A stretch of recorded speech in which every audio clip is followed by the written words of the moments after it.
Okay, नमस्ते बच्चों, कैसे हो आप सब लोग। सो आई होप आप लोगों ने अपना वीकेंड अच्छे से एंजॉय किया होगा। आज हम फिर से आ गए आपके सामने अपना लेक्चर नंबर 3 करने के लिए, that is of mole concept. और लेक्चर नंबर 3 में हम लोग बात करने वाले हैं अपना लास्ट क्लास में शुरू किया गया टॉपिक, जिसका नाम है स्टोशियोमेट्री एंड लिमिटिंग रिएजेंट, और साथ ही साथ हम लोग बात करेंगे इनफैक्टर के बारे में। ठीक है जी, चलिए जल्दी से सब लोग आ जाइए, क्लास में जुड़ जाइए। हम लोग शुरू करेंगे अपना आज का क्लास। आज का क्लास हमारा बहुत इंटरेस्टिंग होने वाला है, क्योंकि मैं आपको स्टोशियोमेट्री से रिलेटेड क्वेश्चंस का कॉन्सेप्ट देने वाला हूं कि कोई भी न्यूमेरिकल अगर आपको स्टोशियोमेट्री का दिख जाए तो आप उस क्वेश्चन को कैसे करेंगे। जैसे कि आप में से किसी ने बताया था कि जैम 2023 में भी स्टोशियोमेट्री का डायरेक्ट क्वेश्चन आया हुआ है, तो आप लोग वो वाला क्वेश्चन भी ट्राई करना। ठीक है, आप आसानी से कर पाओगे, कोई डिफिकल्ट क्वेश्चन वो नहीं था। ठीक है बच्चों, चलिए फटाफट से जुड़ जाइए सभी लोग, क्लास में आ जाओ फटाफट से। Let's begin today's class. ठीक है भाई। गुड इवनिंग बच्चों, वंस अगेन मैं आप सबको वेलकम करता हूं आज की क्लास में, और हम लोग शुरू करते हैं अपना आज का class. Are you guys ready? Are you all ready? चलो ठीक है, शुरू करते हैं। देखो भाई, आज का क्लास शुरू करने से पहले चलो बच्चों, शुरू कर रहे हैं हम अपना आज का क्लास। आज का क्लास शुरू करने से पहले, क्योंकि हमारा बीच में 2-3 दिन का गैप आ गया, so what we are going to do is we are going to quickly revise lecture number 2। ठीक है, फटाफट से एक बार हम लेक्चर नंबर 2 रिवाइज करते हैं कि लेक्चर नंबर 2 में क्या क्या था, उसको एक बार देखेंगे, और उसके बाद हम अपने लेक्चर नंबर 3 की ओर बढ़ेंगे। ठीक है बच्चों, चलिए। आई होप आप लोग साथ साथ अपने नोट्स लिख रहे होंगे, क्योंकि मैंने पहले भी समझाया था नोट्स लिखना बहुत इंपॉर्टेंट है। लिख रहे हो तो अपने लेक्चर 2 के नोट्स निकाल लो, क्योंकि मैं स्टार्ट करवाने जा रहा हूं। ठीक है जी, ओके। सो क्या हो गया इसको?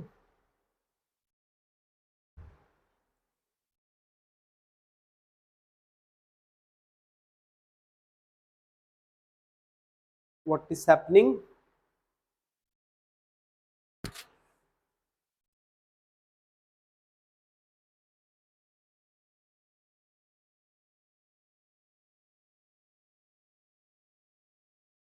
ओके, सो लेक्चर नंबर 2 और ये हमारा खुल गया है यहाँ पे। एक बार फटाफट से हम लोग लेक्चर नंबर 2 को रिवाइज कर लेते हैं और देख लेते हैं कि लेक्चर नंबर 2 में क्या क्या था। देखो बच्चों, ये आपके सामने लेक्चर नंबर 2 है। As you can all see, lecture 2 का जो हमारा मेजरली कॉन्सेप्ट था, दैट वाज अबाउट, ये मैंने डिस्कस किया हुआ है, that is numerical practice and empirical formula and molecular formula. यहाँ पर सबसे पहले मैंने कुछ न्यूमेरिकल प्रैक्टिस करवाए, जहां पे आपका एक डाउट था कि सर मॉलिक्यूलर फॉर्मूला और मॉलिक्यूलर मास और मोलर मास में क्या अंतर होता है, वो मैंने एक्सप्लेन किया। After that we have moved to the few basic questions of vapour density. उसके बाद हम आगे पहुंचे, इफेक्टिव मोलर मास का एक क्वेश्चन था। फिर कुछ बेसिक मोल वाले क्वेश्चंस हमने इसके साथ डील किया। आफ्टर दैट मैंने आपको एक ट्रिक सिखाई थी कि जब भी कभी हमें इफेक्टिव मोलर मास निकालना हो, एक बार रेशियो एक्स रेशियो वाई दे दिया जाए और अगली बार रेशियो को उल्टा कर दिया जाए, तो हम सिंपल सा ये ट्रिक इस्तेमाल कर सकते थे। After that, after the trick, we have move to the next topic, जिसका नाम था ये average atomic mass. Average atomic mass मैंने आपको बताया था कि it is only valid for the isotopes. Isotopes के कॉन्सेप्ट के लिए वैलिड होता है, बाकियों के लिए नहीं होता है। फिर मैंने यहाँ पे कुछ डेफिनेशंस आपको बताए, that is isotopes, isobars, isotones, isoelectronic, isodiaphers and isosters, इन सब के बारे में हमने बात करी। Then we have move to एक क्वेश्चन किया बेसिक सा। उसके बाद हमने फैराडे के बारे में बात करी और हमने कुछ क्वेश्चन फैराडे के किए, जहां पर मैंने आपको एक बहुत ही सिंपल सा ट्रिक सिखाया था कि नंबर ऑफ फैराडे अगर कभी भी आपको निकालने हो तो नंबर ऑफ फैराडे कैसे निकालेंगे, moles into n factor, moles into n factor कर देंगे बच्चों, ठीक है। तो इनमें भी सब में हमने करके देखा, that is very very easy concept. आज मैं एन फैक्टर के बारे में थोड़ा सा और डिटेल में बात करूंगा, सारे मिसलेनियस केसेस भी करवाऊंगा। एन फैक्टर बहुत ही प्यारा टॉपिक है, एन फैक्टर बिल्कुल चिंता करने की बात नहीं है, ठीक है जी। उसके बाद हम एम्पेरिकल फॉर्मूला पे पहुंचे, empirical formula and molecular formula. Basically आप याद रखेंगे कि एम्पेरिकल फॉर्मूला एक तरह का सिंपल रेशियो होता है और कुछ भी नहीं होता है, ठीक है। आफ्टर दैट एम्पेरिकल फॉर्मूला के बाद हमने कुछ एक दो क्वेश्चन लगाए जो कि आप लोग इजीली कर पा रहे थे, और फिर मैंने सिखाया कि अगर हमें कभी मॉलिक्यूलर फॉर्मूला निकालना हो तो एन से मल्टीप्लाई कर देंगे एम्पेरिकल फॉर्मूला को। एन निकालने का तरीका क्या था, molecular mass divide by empirical mass, okay.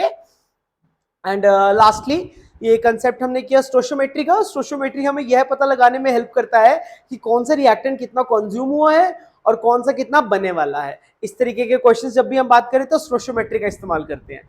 देखो बच्चों, जब भी कभी स्टोशियोमेट्री में आप अड़ जाओ तो आपने यही चार कॉन्सेप्ट, इन्हीं चार कॉन्सेप्ट्स का आज मैं इस्तेमाल करते हुए आपको बहुत ही इंटरेस्टिंग क्वेश्चंस करवाऊंगा, आपको मजा आ जाएगा। वह चार कॉन्सेप्ट्स क्या क्या है ये रहे आपके सामने। कहता है right the balanced chemical equation. सबसे पहला काम आप इक्वेशन लिखो, उससे ऊपर कुछ नहीं होता है। इक्वेशन लिखने के बाद आप नंबर ऑफ मोल्स निकालिए जहां पर भी पॉसिबल है। लेट्स सपोज आपको मॉलिक्यूल्स दिए हुए हैं, उससे मोल्स निकाल लो, मोल्स निकालने तो हमको आते हैं। अगर लेट्स सपोज आपको वेट दिया हुआ है उससे भी मोल्स निकाल लो, आपको वॉल्यूम दी हुई है उससे भी मोल्स निकाल लो, because we are going to deal in the number of moles, ठीक है जी। मोल्स निकालने के बाद अगला स्टेप क्या होगा, लिमिटिंग रिएजेंट फाइंड आउट करना। वह कैसे निकलेगा, मोल्स अपॉन स्टोशियोमेट्री की छोटी वैल्यू। और lastly apply unitary method with respect to LR. LR को देखो और एलआर के रिस्पेक्ट में यूनिटरी मेथड लगाओ। आपने मुझे बताया था कि यूनिटरी मेथड लगाने में तकलीफ आती है, आज के बाद नहीं आएगी, बिल्कुल चिंता मत करो, ठीक है जी। So that was our previous lecture. I hope आप सभी को याद आ गया होगा। Now let's move on today's class. किसी को कोई डाउट है, कोई कुछ कहना चाहता है या पूछना चाहता है, वो पूछ सकते हैं, ठीक है। चलिए, so again I welcome you all to this mole concept का class. this is lecture number 3। once again good evening all of you बच्चों। अभी तक मैंने लेक्चर नंबर 2 रिवाइज करवाया था, अब मैं लेक्चर नंबर 3 के कॉन्सेप्ट्स देने जा रहा हूं। so kindly be attentive and be ready with the pen and a notebook, okay? please be ready, all right? चलिए शुरू करते हैं हम अपना आज का क्लास। let's begin बच्चों, ठीक है, ओके जी। सो लास्ट क्लास में मैंने आपको एक बेसिक सा फिनोमिना सिखाया था कि हम लोग स्टोशियोमेट्री के क्वेश्चंस को किस तरीके से डील करेंगे, ठीक है। एक बहुत ही बेसिक से क्वेश्चन से हम शुरुआत करते हैं। Let us try to understand the concept with the help of a question. Question से बेटर अंडरस्टैंडिंग होती है। जैसे कि एक मैंने क्वेश्चन लिया, कहता है 10 grams of CaCO3 was heated। ये हमने हीट कर दिया, ठीक है। क्वेश्चन कहता है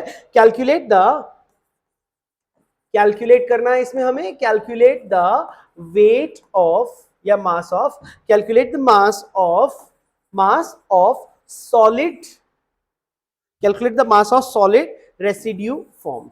जो भी हमारा सॉलिड रेसिड्यू बनता है उसका जरा मास तो पता लगा दो। देखो बच्चों, बहुत ही आसान सा क्वेश्चन है। इस क्वेश्चन को मैं कैसे अप्रोच करूंगा, आओ मैं इसका आपको अप्रोच सिखाता हूं। बहुत ही प्यारा क्वेश्चन है। देखो, आपने अपने रूल्स को फॉलो करना है, रूल्स को कभी नहीं भूलना है। आप लोग अपनी नोटबुक में देखिए, रूल नंबर 1 क्या था कि बैलेंस्ड केमिकल इक्वेशन लिखना है आपको, ठीक है। तो सबसे पहले इसका इक्वेशन लिखूंगा कि CaCO3 को मैंने हीट किया है। अभी मुझे मालूम है कि जब भी CaCO3 को हीट किया जाता है, क्लास 10th के बच्चे को सिखा दी जाती है रिएक्शन, वह किस किस में कन्वर्ट होता है, CaO प्लस CO2, राइट। जहां पर मुझे पता है कि ये वाली चीज जो होती है वो सॉलिड होती है, यह जो बनता है कैल्शियम ऑक्साइड ये भी सॉलिड है, और ये जो कार्बन डाइऑक्साइड बनती है ये गैस है। That is something we know for sure, ये तो हमें श्योरिटी से पता है। अब हमसे क्या बोला हुआ है कि इसका जो है बच्चों 10 ग्राम्स है, ठीक है जी। यह 10 ग्राम्स है और हमसे पूछा गया है कि जो सॉलिड रेसिड्यू बनेगा इसका वजन बताना है आपने कितना बनेगा। ये हमारा क्वेश्चन है। ऐसे क्वेश्चंस एग्जाम में आ जाते होते हैं, जैम 2023 में भी आया हुआ है, ठीक है। अब कैसे करूंगा मैं, आपने रूल्स फॉलो करने हैं। मोल्स निकाल लीजिए, मोल्स निकाले तो सबसे पहले मैंने इसके मोल्स निकाले। मोल्स का फॉर्मूला क्या होता है, given mass by molar mass. इसका गिवन मास कितना 100, मोलर मास होता है गिवन मास है 10, मोलर मास होता है 100, यानी कि 0.1 मोल्स आ गए। ठीक है भाई। अब मोल्स के बाद अगला स्टेप क्या होता था कि लिमिटिंग रिएजेंट निकालिए, परंतु यहां तो जरूरत ही नहीं है ना। तो सिंपल सी बात है, no need to find the limiting reagent. मैं यहां पे लिख देता हूं, no need of finding LR. क्यों भाई एलआर फाइंड करने की नीड क्यों नहीं है? सिंपल सा रीजन है, because there is only one reactant species. तो क्या करोगे तुम एलआर निकाल के? अरे क्या करोगे एलआर निकाल के भैया, जब रिएक्टेंट स्पीशीज ही वन है। तो अब हमने देखा कि अब आप सिंपल यूनिटरी मेथड लगा लो, ठीक है। यूनिटरी मेथड जब लगाना होता है तो बस उनको रखो जिससे निकालना है, जिसको निकालना है, बस यूनिटरी मेथड लगाया तो अप्लाई यूनिटरी मेथड। अब देखो यहां पर तो बाय चांस बहुत सिंपली लग जाएगा। यूनिटरी मेथड के लिए आप इक्वेशन को फिर से चेक करो। अब हम देख पा रहे हैं कि जब 1CaCO3 होता है तो हमेशा 1CaO बनता है। अरे एक मॉलिक्यूल से एक ही बनता है, तो आज इसके कितने मोल्स हैं? इसके 0.1 मोल्स हैं। तो इससे हमने क्या रियलाइज किया? तो इससे हमने रियलाइज किया कि अगर 0.1 मोल CaCO3 में ले लूंगा, तो नेचुरल सी बात है कि इससे क्या मिलेगा? 0.1 मोल ऑफ CaO मिलेगा। इज इट क्लियर और नॉट क्लियर? बहुत ही सिंपल बात है ये, वेरी इजी। तो बस अब हमें इसका वेट चाहिए, so it is 0.1 multiply by इसका मास। और इसका मास कितना होता है? कैल्शियम का हो जाएगा 40, उसका हो जाएगा 16, यानी कि 56। तो what is the correct answer? Correct answer is 5.6 ग्राम। देखो अभी बिगिनर लेवल पे मैंने ये आपको पूरा सॉल्व करने की जरूरत पड़ेगी, पर जब आप एक्सपर्ट हो जाओगे इन चीजों में तो आपको ये क्वेश्चंस, ऐसे वाले क्वेश्चंस आप ओरली भी निपटा सकते हो। This is not a difficult question, this is one of the easiest question. I hope you have understood. किसी को कोई डाउट है तो पूछो, नहीं तो हम आगे बढ़ते हैं। ठीक है, मैं एक बार देख लेता हूं कि आप कुछ पूछना चाहते हो कि नहीं। ऑल क्लियर, ठीक है, नो डाउट। बहुत बढ़िया, नरूटो ने आंसर दिया है यहाँ पे और खुशी राणा ने भी आंसर दिया है बच्चों, वेरी गुड, बहुत शाबाश। ठीक है, चलो आगे बढ़ते हैं। अब हम आगे बढ़ते हैं बच्चों, और एक कॉन्सेप्ट देखते हैं। अच्छा, और एक कॉन्सेप्ट से पहले एक छोटा सा क्वेश्चन आप लोग मुझे करके दिखाएंगे जरा, है ना। ये वाला करके दिखाइए please. Question says 2.76 grams of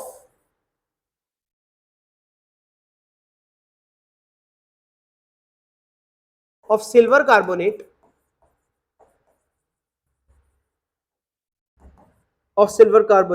on strong heating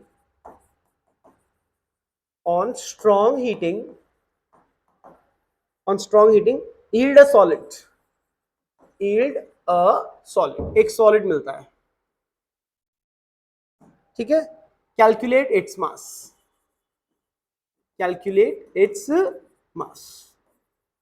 please do it बच्चों, please do it, please try कीजिए इस क्वेश्चन को, बहुत ही इजी क्वेश्चन है, प्लीज ट्राई करो प्यारे बच्चों, ट्राई करो।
ओके, विकास का आंसर आया यहाँ पे 2.48 ग्राम्स। आओ चेक करते हैं कि 2.48 करेक्ट आंसर है भी या नहीं भी। आओ देखो बच्चों, सबसे पहला काम आपने हर बार की तरह वैसे ही प्रोसीड करना है। सबसे पहले हमें क्या दिया हुआ है? 2.76 grams of silver carbonate on strong heating yield a solid, calculate its मास। ठीक है जी। अब इस सिल्वर कार्बोनेट का ऑप्शन आपका फॉर्मूला क्या हो जाएगा, रिएक्शन। सबसे पहले आपने इसकी केमिकल रिएक्शन लिखनी है। देखो बच्चों इसकी केमिकल रिएक्शन कैसे जाएगी, that is Ag2CO3, this is silver carbonate. अगर मैं स्ट्रॉन्ग हीटिंग करता हूँ तो इसके स्ट्रॉन्ग हीटिंग करने से क्या क्या बनता है। देखो बच्चों क्या होता है, जब मैं इसको पहले हीट करता हूँ ना तो ये बनता है Ag2O प्लस साथ में क्या बनता है यहाँ पे CO2 गैस बनती है। लेकिन जब मैं इसको फर्दर हीट करता हूँ, अब मुझे पता है कि जो Ag होता है, Ag जो होता है ना, Ag आपको अच्छे वाला मालूम है कि जो Ag का जो E0 वैल्यू होता है ना, Ag से Ag प्लस तक, वह पॉजिटिव होता है। अब E0 वैल्यू पॉजिटिव है तो यानी कि इसकी रिड्यूस होने की टेंडेंसी बहुत ही ज़्यादा है, ठीक है जी। तभी हम लोग एक अल्टीमेटली क्या बन जाता है, 2 times of Ag plus half of O2 plus CO2। So the reaction is going to ultimately look like this, यानी कि Ag2CO3 जो होता है, अगर मैं इसको strongly heat करूंगा तो products are going to be 2 times of Ag plus half of O2 plus CO2। अगर आपने रिएक्शन में गड़बड़ कर दी, देखो वैसे तो हमेशा आपको पॉपुलर रिएक्शंस ही मिलेंगे, पर कभी कभी आपको मतलब ज्यादातर क्वेश्चन में तो यही होगा कि रिएक्शंस आपको देगा, परंतु अगर रिएक्शन नहीं देगा तो वह कोई ना कोई पॉपुलर रिएक्शन होगी जो कि आप इजीली लिख पाओगे, ठीक है जी। ओके ठीक है। सो यहाँ पे आंसर आया था विकास का 2.48 जो कि गलत है। उसके बाद इसने बोला 2.16 which is absolutely correct answer. Very good Vikas, very good Vishali. Khushi Rana आपका आंसर में भी गड़बड़ है बेटा। Khushi Rana there is something wrong with your answer. आइए लेट्स डू दिस नाउ। अब यहाँ पे इसको मैं सॉल्व करता हूँ तो मैं कैसे सॉल्व करूंगा। अब now I can very well see कि this is equivalent to 2.76 grams. ये इसके ग्राम्स दे रखिए, क्यों ना मैं इसके मोल्स निकाल लूँ। अरे बोलो भाई, तो एक काम करता हूं मैं इसके मोल्स निकाल लेता हूं। तो जैसे ही मैं इसके मोल्स निकालने चला, यानी कि 2.76 डिवाइडेड बाय 276, क्योंकि इसका मोलर मास 276 है, तो कितने मोल्स आ गए, 0.01 मोल्स आ गए। यदि यह 0.01 आया तो इसके 1 से तो इसका तो 2 बन रहा था, तो अगर यह 0.01 आया तो इसके मोल्स कितने बने होंगे, यह बना होगा 0.02, ठीक है जी। So ultimately I want to find out the mass of Ag formed. So mass of Ag formed, mass of Ag form, जो हमारा यहाँ पे Ag बनेगा वह क्या कितना बनेगा, 0.02 मल्टीप्लाई बाय 108। 108 क्या होता है, सिल्वर का molar mass. So the answer is 2.16 grams. ये हमें आंसर मिल जाएगा। जितने भी लोगों ने 2.16 दिया है, जैसे कि विकास ने और विशाली ने, वेरी गुड। खुशी राणा आपके आंसर में दिक्कत है बेटा, प्लीज चेक इट। और बाकी लोग जो आंसर्स नहीं दे रहे हो, प्लीज स्टार्ट डूइंग बेटा। अगर आप करेंगे नहीं तब तक आपको आएगा नहीं, ठीक है। आई होप आपको ये सिंपल सा क्वेश्चन समझ में आ गया होगा। इट इज नॉट डिफिकल्ट, बहुत ही बेसिक सा कॉन्सेप्ट है जिसको इस्तेमाल करना है आपने, ठीक है जी। Okay let's move ahead. इसके बाद हम आगे बढ़ते हैं और एक क्वेश्चन आप लोग मुझे करके दिखाएंगे। Very easy question, do this please. Question में कहता है hydrated salt of Na2CO3.XH2O undergoes 63% loss in mass on heating, जब मैंने इसको हीट किया, ठीक है, and becomes एनहाइड्रस, और वह उसके बाद एनहाइड्रस हो गया। एनहाइड्रस मतलब जिसका सारा पानी निकल चुका हो, ठीक है। What is the value of X?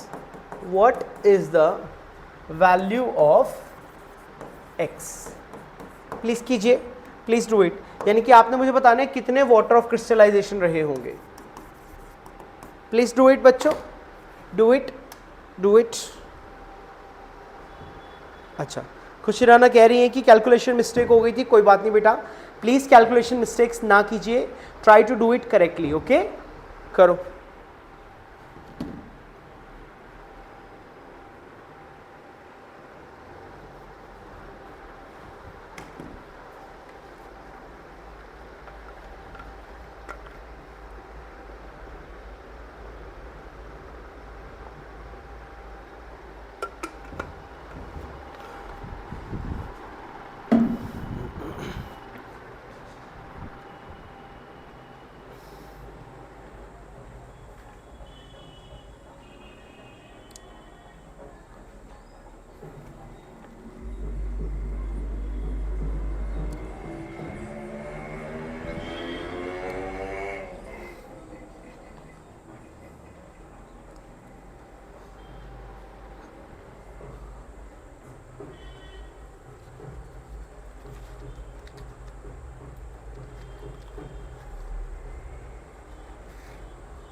हाँ जी भाई, क्या आंसर आया? ओके, वैशाली का आंसर यहाँ पे 10 आ गया।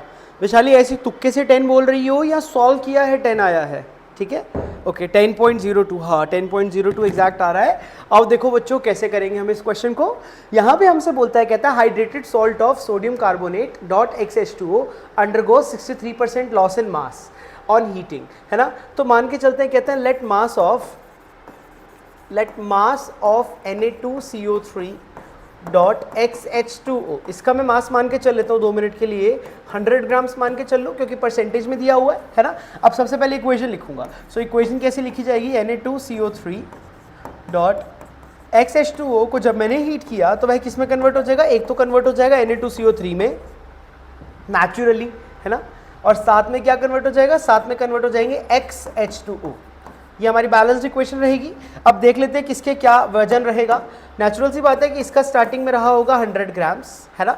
जब मैंने इसको हीट कर दिया तो there is 63% loss of water. 63% loss of water का मीनिंग क्या है? यानी कि जितना पानी है वह 63 ग्राम्स ले गया, यानी कि इसका वजन हो गया 63 ग्राम्स, इसका वजन हो गया 37 ग्राम्स। यह कंसेप्ट बहुत इंपॉर्टेंट है, ठीक है। यहाँ तक हमने यह समझ लिया। इज दिस क्लियर और नॉट क्लियर? वेरी इजी, कुछ भी मुश्किल बात नहीं है इसमें, ठीक है। अब जब इसका 1 मोल बनता है तो इसके x मोल बनते हैं, ठीक है। तो मैं एक स्टेटमेंट लिख सकता हूं, when 1 mole of Na2CO3 is formed, Na2CO3 is formed, जब उसका 1 मोल बनता है then x moles of H2O is formed, H2O is formed, यानी कि पानी के तब उसी दौरान x मोल्स बन जाते हैं। ठीक बात है। एक काम करता हूं, जो इनका वेट है उसके अकॉर्डिंग मैं एक बार इसके मोल्स निकाल लेता हूं, ठीक है जी। अब यहां पर मैंने रियलाइज किया तो यहां पर मैं किस तरीके से देखूंगा, तो मतलब कि मोल्स ऑफ Na2CO3। सो अगर मैं Na2CO3 के मोल्स लेना चाहूंगा तो वह कितना आ जाएगा? गिवन मास, जो कि इसका हो जाएगा 37 डिवाइडेड बाय, अरे डिवाइड बाय इसी का ही मोलर मास ले लेंगे, और इसका मोलर मास कितना होता है बच्चों? 106, ठीक है। Similarly if I want to find out the moles of पानी, तो पानी के मोल्स कितने बन जाएंगे? पानी का गिवन मास कितना है? 63 एंड इसका मोलर मास इज 18। तो यह तो आ गए हमारे मोल्स आ गए, अरे बोलो, यह पानी के मोल्स आ गए। अब मैं इक्वेशन को देखा कि जब इसका 1 मोल बनता है तो पानी का x मोल बनता है, राइट, है ना।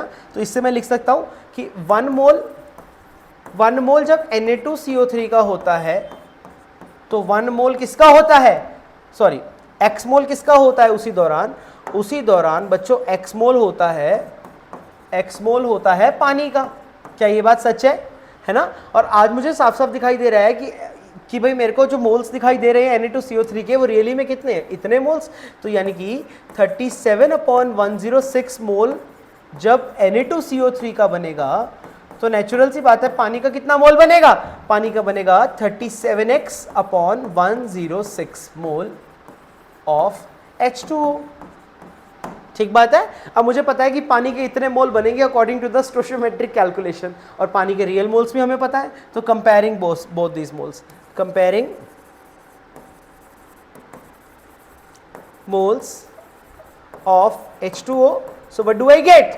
I get 63/18 equals to 37x/106। अब यहाँ से अब x को सॉल्व करेंगे, सो x का वैल्यू जो अप्रॉक्सीमेटली यहाँ से आएगा दैट इज इक्वल टू 10। तो यानी कि x का वैल्यू क्या हुआ? x का वैल्यू हुआ 10। तो मतलब क्या है इस बात का? यानी कि हमारे पास जो स्टार्टिंग में कंपाउंड था वह क्या था? Na2CO3.10H2O। कोई मुझे बताएगा Na2CO3.10H2O को बोलते क्या हैं? What is the common name of this compound? This is sodium carbonate decahydrate, that is sure, but what is the common name of this compound? Please tell me in the comment section. जल्दी बता दो, कुछ लिखोगे तभी पता चलेगा। Please tell me in the comment section। बिल्कुल सही आंसर दिया है आप लोगों ने, ठीक है, वेरी गुड वैशाली, विकास, मोनालिसा, गायत्री, वेरी गुड बच्चों। सो आप लोग मुझे बताएंगे कि what is the common name of this species, इसको क्या बोलते हैं हम लोग, बताइए जरा।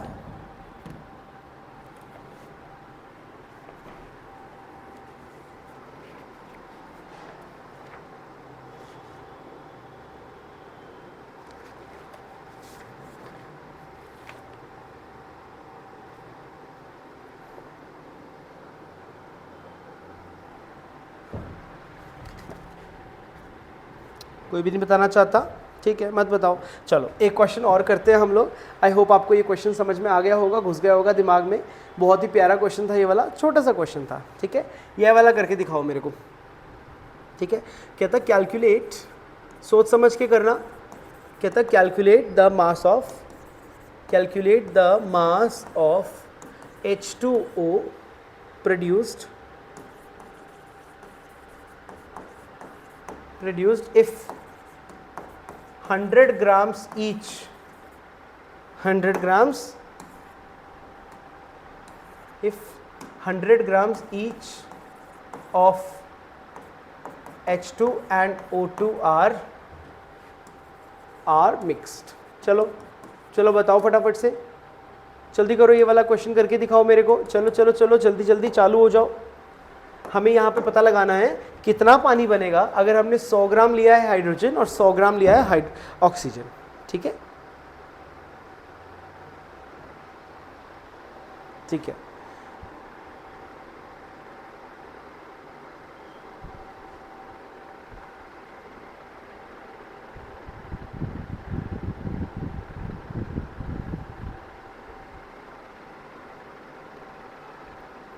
ओके, सो यहाँ पे कुछ लोगों ने जवाब दिया है, ठीक है। बसंत बोल रहा है इज इट ब्लीचिंग, नहीं ब्लीचिंग नहीं होता बेटा, ये ब्लीचिंग में क्लोरीन होता है, ठीक है, CaOCl2। विकास बोलता है सोडा, नहीं भाई सोडा क्या होता है, कौन सा सोडा, पीने वाला सोडा। गायत्री ने बोला वॉशिंग सोडा, बिल्कुल सही गायत्री, शाबाश, this is called as washing soda. नहीं खुशी राना, ये बेकिंग सोडा नहीं होता बेटा, ये वॉशिंग सोडा होता है, दिस इज वॉशिंग सोडा। इसको हम लोग वॉशिंग सोडा के नाम से भी जानते हैं, भूलना मत प्लीज, ठीक है। डेंजरस आत्मा का क्वेश्चन आया है कि सर आप कौन से बुक से क्वेश्चंस करवा रहे हैं। डेंजरस आत्मा, मैं मिक्स क्वेश्चंस करवा रहा हूँ, मैं कुछ PYQ भी उठा रखे हैं और कुछ हमने क्वेश्चन एन अवस्थी से भी उठाए हैं और कुछ आपके DPP से भी उठाए हैं। जो मुझे क्वेश्चन थोड़े से बेस्ट लगे मैंने वही वाले उठा रखे हैं, ठीक है बेटा। डेंजरस आत्मा, अगर आपको प्रैक्टिस करनी है तो I have told you before also to all of you that you must do the question from N Awasthi. आप लोग एन अवस्थी के क्वेश्चंस उठा लीजिए, it is very good questions, ठीक है, बहुत अच्छे क्वेश्चंस हैं वो, ठीक है। विकास, ये कॉस्टिक सोडा नहीं होता बेटा, कॉस्टिक सोडा NaOH को बोलते हैं। अर्जुन ने सही जवाब दिया, इट इज़ वॉशिंग सोडा। चलो करो please, do this question for me, जो कि आपकी स्क्रीन पे आपको दिखाई दे रहा है इस वक्त।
ओके, यहाँ पे आंसर आया है आप लोगों का 56.25 एंड 112.5। बसंत बेटा आपका आंसर बिल्कुल गलत है, एंड वैशाली अरोड़ा आपका आंसर बिल्कुल सही है। विकास आपका भी सही है आंसर, बिकॉज ग्राम का यूनिट GM नहीं होता, G होता है खाली, ठीक है। यूनिट को सही करो बेटा, ठीक है, बिल्कुल सही जवाब। Very good Vaishali and very good Vikas. Vaishali आपका स्पीड अच्छा है न्यूमेरिकल सॉल्व करने का, गुड, वेरी गुड बच्चे, ठीक है। आओ बाकी लोग मेरे साथ देखो कैसे करेंगे। कहता what is the mass of H2O produced if 100 grams of each H2 and O2 are mixed. बहुत इजी क्वेश्चन है, बहुत ही प्यारा सा ये क्वेश्चन है। इस प्यारे से क्वेश्चन को हम लोग करके देखते हैं। सबसे पहले आपको क्या बोला है, सबसे पहला काम क्या होता है, रिएक्शन लिखना। अभी रिएक्शन लिखूंगा तो कैसे लिखूंगा, H2 and O2 gives you H2O। अरे बैलेंस करेंगे सबसे पहले तो यहाँ पे लगा देंगे 2 लगा देंगे, तो यहाँ पर भी 2 आ जाएगा। सही है, यानी कि अब हमारी इक्वेशन जो है वह अच्छे तरीके से बैलेंस्ड हो गई है। अब मेरी इक्वेशन अगर बैलेंस्ड है तो अब देखते हैं सबके मास लिख लेते हैं। ये मुझे कितना दिया हुआ है बच्चों, 100 ग्राम्स दिया हुआ है। यह भी कितना दिया हुआ है, 100 ग्राम्स दिया हुआ है। मुझे मास नहीं समझ में आते हैं, मुझे मोल समझ में आते हैं। अब मोल्स कैसे निकालते हैं, given mass divide by molar mass, given mass divide by molar mass. यहाँ तक बात समझ में आई कि नहीं आई? आई होप यहाँ तक बात घुस गई होगी दिमाग में। कुछ भी नहीं किया मैंने, उठा के मोलर मासेस से डिवाइड कर दिया है।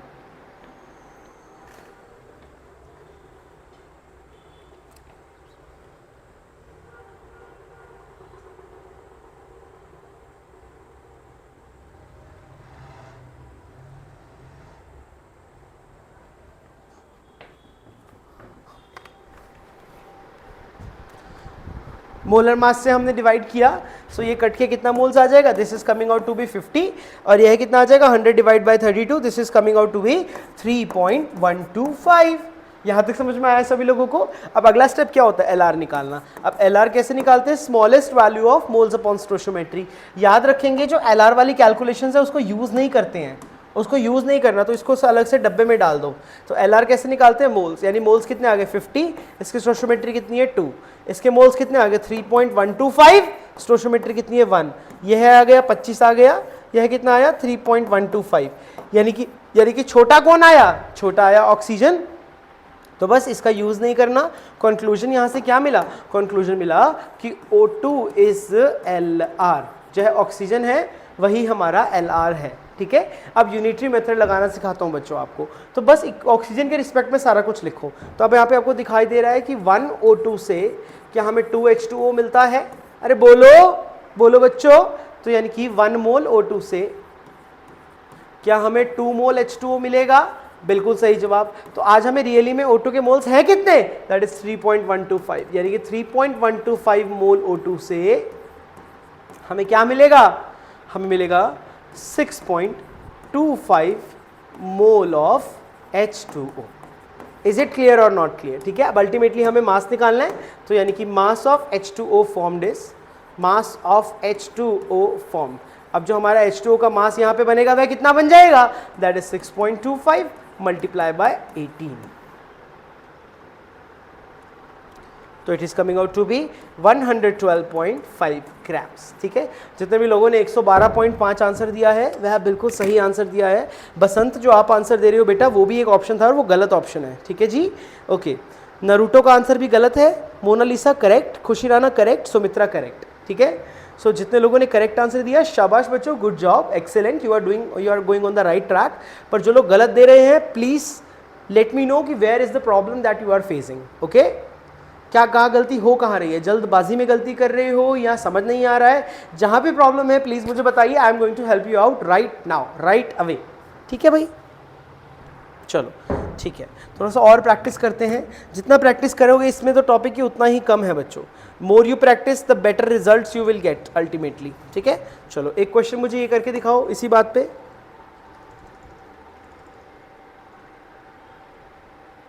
कहता है calculate how much N2O is produced, N2O is produced, कितनी N2O produced होगी, N2O is produced by taking 10 grams each of N2 and O2। करो बच्चों, करके दिखाओ फटाफट से, please do it.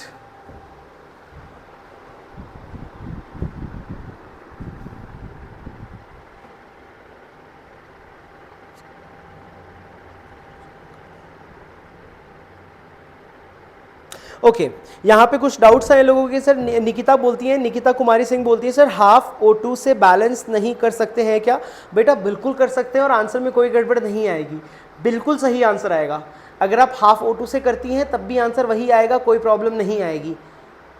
Sir LR क्यों निकालते हैं? गायत्री एलआर का मतलब क्या होता है? देखो बेटा, कभी कभी क्या होता है ना कि हमारे पास एक से अधिक रिएक्टेंट होते हैं। एक से अधिक जब रिएक्टेंट होते हैं तो क्या होता है उसमें सीन, तो जब एक से अधिक रिएक्टेंट हो जाते हैं ना तो एक रिएक्टेंट कम मात्रा में होता है और एक रिएक्टेंट ज़्यादा मात्रा में होता है। जो कम मात्रा वाला रिएक्टेंट है ना उसकी मदद से हम लोग डिसाइड करते हैं कितना प्रोडक्ट बनता है, और जो कम मात्रा वाला रिएक्टेंट है उसी को एलआर बोलते हैं, लिमिटिंग रिएजेंट बोलते हैं। आप लास्ट लेक्चर्स देखिए, मैंने वहाँ पे लिमिटिंग रिएजेंट समझाया हुआ है कि लिमिटिंग रिएजेंट का मतलब ही क्या है। इसीलिए हम लोग लिमिटिंग रिएजेंट निकालते हैं, क्योंकि जो प्रोडक्ट का जो अमाउंट बनता है वह डायरेक्टली डिपेंड करता है कि लिमिटिंग रिएजेंट कितना था। ठीक है, इसीलिए निकालते हैं। ओके जी सर, मैं ऑक्सीजन के सामने हाफ लगा दिया था। नरूटो, कोई फर्क नहीं पड़ना चाहिए बेटा, उससे भी आंसर सही आना चाहिए, और अगर फर्क पड़ रहा है that means you are approaching wrong. ठीक है, और मैं तो वैसे आपको यही सलाह दूंगा कि do not right anything fractional. आप लोग फ्रैक्शंस हटा दीजिए इक्वेशन से, गड़बड़ हो जाएगी, अदरवाइज आपको स्टोइचियोमेट्री से डिवाइड करना नहीं आएगा, खेलना नहीं आएगा। आप लोग please do not use fractions in between, उनको वहां से हटा दीजिए। ठीक है, मत लगाओ फ्रैक्शंस को, छोड़ दो उनको वहां पे। ठीक है, चलो गायत्री, आई होप आपको समझ में आ गया होगा। ठीक है, अभी अगर आ गया है तो आप सभी लोग मुझे ये वाला क्वेश्चन करके दिखाएंगे जो इस समय बोर्ड पर लिखा हुआ है। कीजिए, स्टार्ट कीजिए, फटाफट से करके दिखाइए।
ओके ओके, यहाँ पे आंसर आ रहा है 18.6 रॉन्ग है।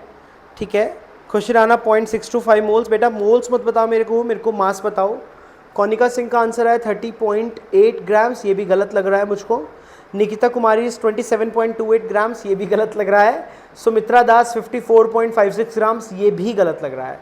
प्लीज़ आप सभी लोग ढंग से ट्राई करो, कोई मुश्किल क्वेश्चन नहीं है। आप इक्वेशन को बैलेंस करने में गड़बड़ ना कीजिए, बैलेंसिंग ढंग से कर लो इक्वेशन की।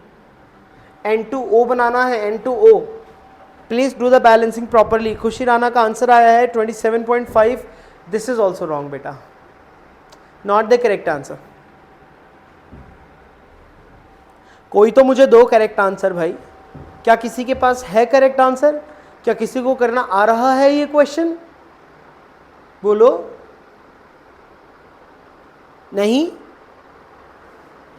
नहीं आ रहा है तो मैं करवा देता हूँ। आओ देखो, चलो सबसे पहले हम लोग अपने इन्हीं स्टेप्स को फॉलो करते चले जाएंगे जो मैंने आपको सिखाए हैं। उससे इर्द गिर्द नहीं होना बच्चों, आपने उससे इर्द गिर्द नहीं होना। सबसे पहला क्या था, इक्वेशन लिखिए। तो इक्वेशन क्या बनेगी, N2 + O2 gives you N2O।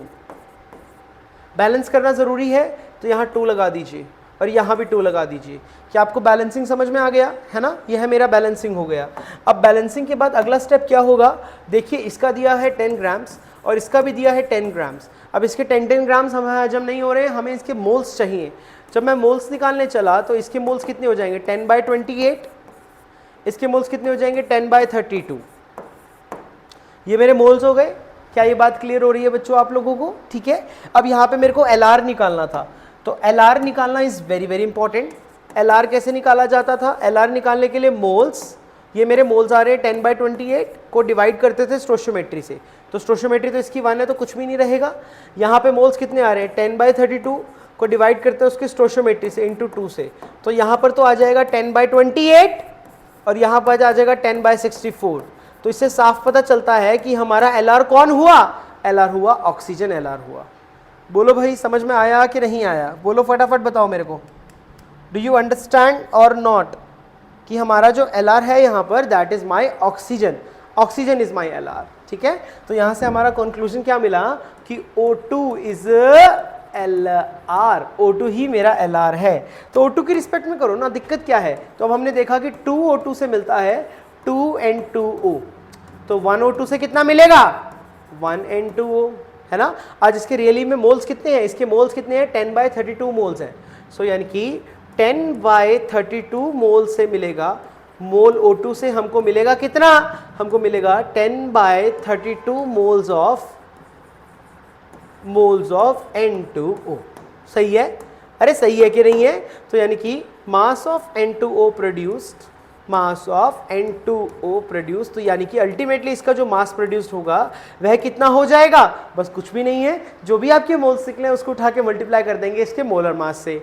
तो बस यहाँ पर आ जाएगा 10/32 मल्टीप्लाई बाय N2O का मोलर मास कितना हो जाएगा, N का कितना होता है 14, 14 और 14 28, 28 और 32, सॉरी 28 और ये आपका ऑक्सीजन जिसका 16 होता है, तो 28 + 16, it is coming out to be 44।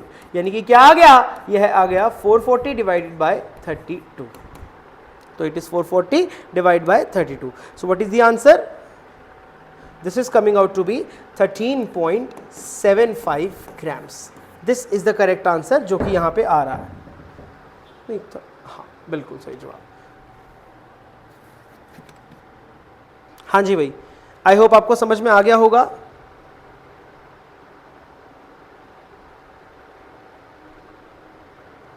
ओहो हो, इक्वेशन गलत बैलेंस हो गई।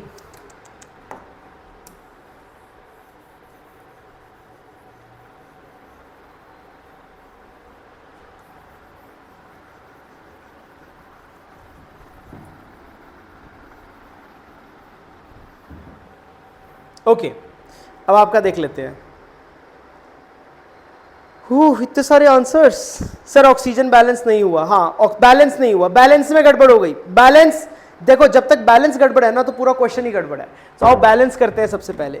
देखो बैलेंस इज वेरी इंपॉर्टेंट। जो आपकी जो फाइनल इक्वेशन बैलेंस बनेगी, देखो क्या था, N2 + O2 gives you N2O। तो यहां पर ये और ये बैलेंस आना था, मैंने 2 गलती से यहां पर लगा दिया, तो जिसकी वजह से बैलेंसिंग में गड़बड़ हो गई। बैलेंसिंग ठीक करना बहुत इंपॉर्टेंट है, अगर बैलेंसिंग गड़बड़ हो जाएगी तो सारा आंसर गड़बड़ आ जाएगा। आओ देखो फटाफट से, अब यहां पे कितना दिया हुआ है, यह भी 10 है, यह भी 10 है, 10 ग्राम्स 10 ग्राम्स, अल्टीमेटली क्या निकलेंगे, मोल्स निकलेंगे। सो मोल्स कैसे निकलेंगे, 10/28, यहां निकलेंगे 10/32 जी। ठीक है भाई। अब यहां पे इसको मैं सॉल्व करने चला, तो इसके बाद मैंने निकाला Lr निकाला।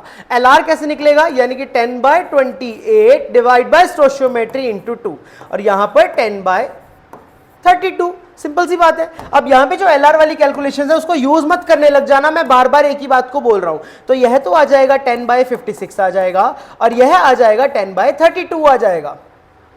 अरे बोलो भाई, क्या आपको ये कहानी समझ में आई कि नहीं आई। तो इससे मुझे अल्टीमेटली क्या पता चला, अब देखो दोनों के दोनों चीजें आपको आपके सामने दिखाई दे रही हैं।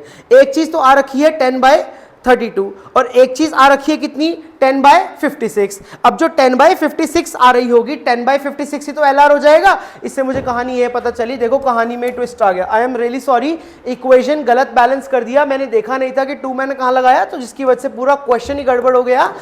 आपके अकॉर्डिंग जो हमने पहले किया उसके अकॉर्डिंग O2 आ रहा था, पर O2 Lr नहीं है, यहाँ पे N2 Lr है। Mind it guys, mind it please, उसको वहां से हटा दीजिए, ये गड़बड़ हो गया। इक्वेशन बैलेंस करना मोस्ट इंपॉर्टेंट टास्क है, अगर आपका इक्वेशन बैलेंस नहीं है सब गड़बड़ हो जाएगी। ठीक है, ओके जी। अब यहां पे क्या करना है आपको, बहुत ही कंसेप्ट इजी है। अब आपको देखना है कि मेरा जो Lr हुआ, Lr इज माई N2। ठीक बात है, समझ में आया कि नहीं आया। यानी कि मुझे दिखा कि N2 मेरा यहां पर Lr हो गया। अब उसके अकॉर्डिंग प्रोसीड करते चले जाइए। तो मैं यहां पर देख पा रहा हूं कि जब मेरा 2N2 होता है तो हमें 2N2O मिलता है। तो अगर मेरा 1N2 होगा तो हमें कितना मिलेगा, 1N2O मिलेगा। सो अगर मेरे पास यहां पर आज रियली में 10/28 मोल्स ऑफ N2 है, तो मुझे कितना मिलेगा, मुझे मिलेगा 10/28 मोल्स ऑफ N2O मिलेगा। सो बस यहां पे अल्टीमेटली इसके बाद क्या निकल जाएगा, that is mass of N2O formed. तो मास ऑफ N2O फॉर्म वह कितना आ जाएगा, that will be equals to 10/28। ठीक है जी, 10/28 मल्टीप्लाई किसके कर देंगे, इसके मोलर मास से। मोलर मास अभी अभी हमने निकाला था, that was coming out to be how much, that was coming out to be 44। बस यहां से आपका आंसर आ गया, बात ही खत्म। तो it is coming out to be 440 divide by 28, it is coming out to be 15.71 grams. This is the exact answer. देखो भाई गड़बड़ समझ में आ गई होगी आप लोगों को, बैलेंस में मिस्टेक हो गई थी।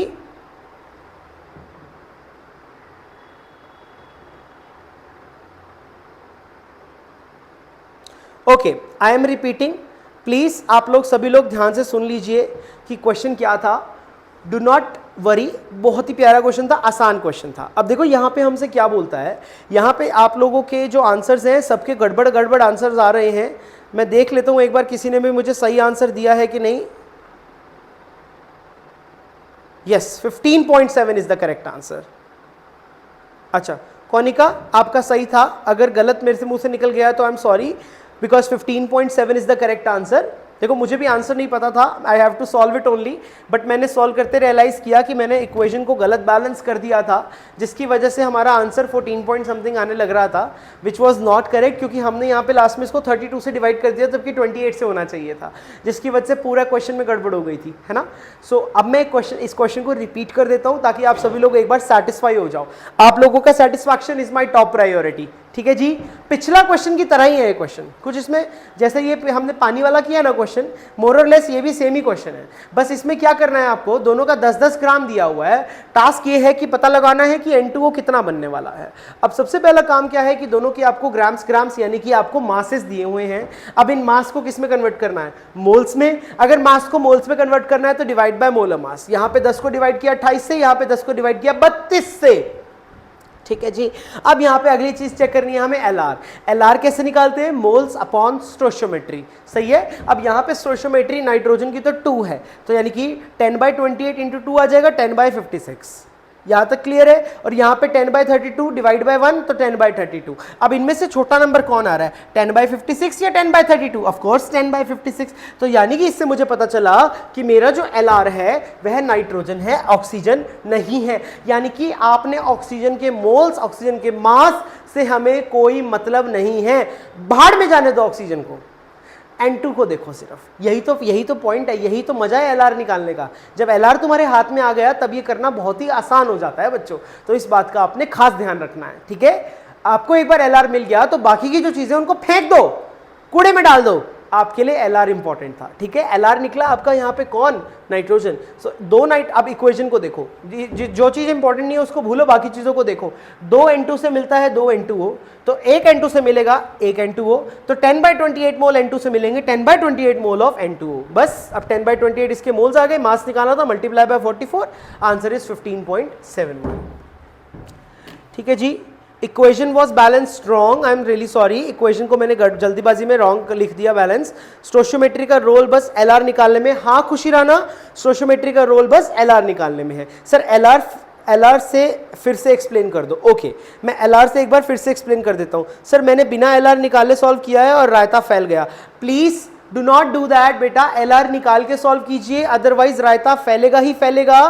Please do not solve it without the help of LR. आपको एलआर निकालना आना चाहिए पहले, ठीक है। और एलआर निकालने का तरीका क्या है, आपने रूल्स हमेशा सेम रूल्स फॉलो करने हैं, कभी भी क्वेश्चन गलत नहीं होगा, आपने रूल्स को नहीं बदलना बेटा। रूल नंबर 1 क्या है, इक्वेशन लिखें और बैलेंस्ड इक्वेशन लिखिए। मैंने इक्वेशन लिखी और मैंने बैलेंस करते दौरान मतलब माइंड में इसके आगे लगाना था, बट लगा इसके आगे दिया जल्दबाजी में, तो इसकी वजह से मेरा आंसर गलत आ गया। आपने ये गलती नहीं करनी है, इक्वेशन को 2-3 बार स्कैन करके देख लेना कि क्या हमारी इक्वेशन सही। मैंने तो एकदम रियलाइज कर लिया, बट एग्जाम में बहुत प्रेशर होता है कि आप रियलाइज नहीं करोगे। और मोरओवर बात क्या है ना कि आपको सेम आंसर मिल जाएगा ऑप्शंस में जो आप गलती करोगे, ठीक है नहीं भाई। और एक तुम्हें मैं और बात सिखाऊं कि अगर तुम्हारा आंसर सॉल्व करते एकदम से ए आ रहा है ना, तो एक बार चेक कर लेना कि तुम्हारे कुछ ना कुछ गड़बड़ तो नहीं है। तो ऐसा नहीं है कि ए आंसर ही नहीं होता है, ए आंसर होता है, परंतु अगर एकदम से ए आ गया तो कुछ दाल में काला है, तो आप एक बार चेक कर लेना प्लीज, ठीक है। अब यहाँ पे मैंने सॉल्व करते रियलाइज किया कि मैंने ऑक्सीजन तो यहाँ पे 4 कर दिया और यहाँ पर 2 ही थे, तो मैंने फिर बैलेंसिंग चेंज करी, बस फिर मैंने रूल्स को फॉलो किया। रूल नंबर 1 क्या होता था कि इक्वेशन को बैलेंस करना है, ठीक है। रूल नंबर 2 क्या है, जो भी चीजें आपको गिवन है भाड़ में जाने दो, सिर्फ और सिर्फ मोल्स निकालो। आपको मोल्स समझ में आते हैं because stoichiometry can only deals with the number of moles and nothing else. Weight से डीलिंग नहीं होती है बेटा, मोल से डीलिंग होती है बेटा जी। तो वेट को भाड़ में जाने दो, वेट से कोई भी आपका रोल नहीं होना चाहिए। वेट निकाल लेने के बाद, सॉरी, वेट से मोल निकाल लेने के बाद अगला स्टेप होता है एलआर निकालो। एलआर कैसे निकालेंगे, जब भी आपके मोल्स निकल आए, अब इन मोल्स को डिवाइड कर दीजिए स्टोइशियोमेट्रिक कोफिशिएंट से। अब N2 के जो मोल्स निकले उसको N2 के स्टोइशियोमेट्रिक कोफिशिएंट से डिवाइड कीजिए, O2 के जो मोल्स निकले उसको O2 के स्टोइशियोमेट्रिक कोफिशिएंट से डिवाइड कीजिए। यहां पे आया 10/56, यहां पे आया 10/32। इज दैट क्लियर और नॉट क्लियर? ठीक है जी। अब यहां पे मैंने रियलाइज किया कि छोटा वैल्यू कौन आ रहा है, नाइट्रोजन। जो भी इनमें छोटा वैल्यू आएगा वही मेरा एलआर होगा, बात खत्म। आपने ज्यादा बुद्धि नहीं चलानी यहाँ पे। अब इनमें छोटा वैल्यू कौन आया, नाइट्रोजन छोटा वैल्यू आया। सो नाइट्रोजन के रिस्पेक्ट में सारा क्वेश्चन चलाओ, ऑक्सीजन को भाड़ में जाने दो। अब नाइट्रोजन से मैंने देखा कि 2 नाइट्रोजन से 2 N2O बनता है, 1 नाइट्रोजन से 1 N2O बना लूंगा, तो 10/28 मोल ऑफ नाइट्रोजन से 10/28 मोल ऑफ N2O तो बनेगा। सो मास के लिए बस अल्टीमेटली उसको उसके मोलर मास से उठाकर कर दिया मैंने मल्टीप्लाई। ठीक है जी। all of you, is it clear or not clear? If not clear then please write in the comment section। मैं एक बार फिर से बता दूंगा, अदरवाइज मैं देख लेता हूं। ठीक है भाई, कोई किसी के मजे मत लो, विकास मत लो उसके मजे। सर उसने भी तो सेम आएगा ना, 10/32 × 2 ज़्यादा आएगा।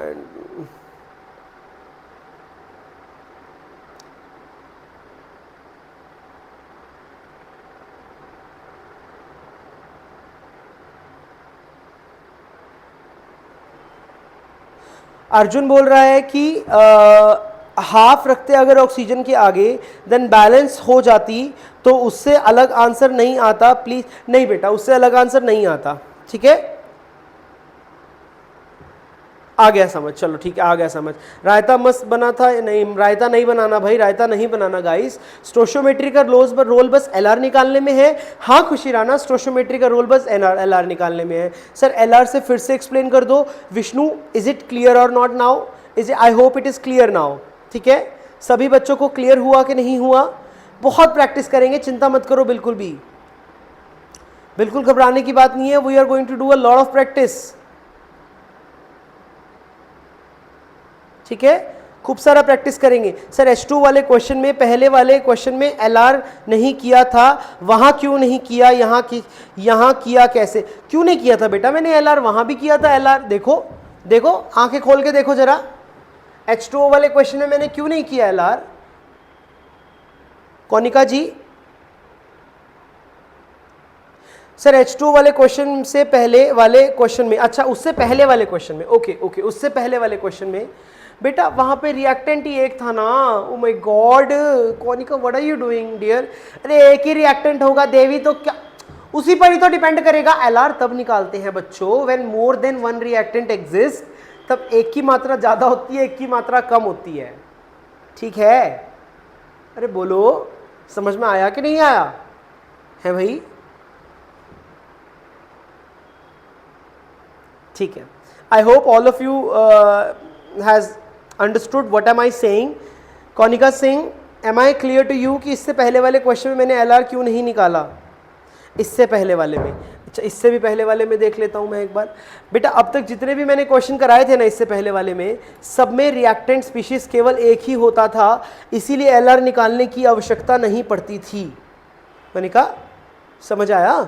इसीलिए मुझे एलआर निकालने की आवश्यकता ही नहीं होती थी। यदि अगर 2 रिएक्टेंट होते तो मुझे एलआर निकालना पड़ता। समझे कि नहीं समझे? परंतु रिएक्टेंट एक है तो एलआर निकालने का कोई महत्व ही नहीं है। और क्यों ही निकालोगी जब उसी के बेसिस पे रिएक्टेंट के उसी एक रिएक्टेंट के बेसिस पे ही तो प्रोडक्ट डिपेंड करेगा। ठीक है, हाँ समझ गई सर, चलो समझ गई, बहुत बढ़िया, शानदार। ठीक है जी, ठीक है, ओके। सो आई होप आपको बात समझ में आ गई होगी। अच्छा एक चीज़ और ध्यान रखना है आपने, that is application of stoichiometry. Stoichiometry की ना एप्लीकेशंस भी होती है, एप्लीकेशंस ऑफ स्टोइशियोमेट्री। ठीक है, और इसकी जो सबसे मेजर एप्लीकेशन है ना, 1 सेकेंड ना,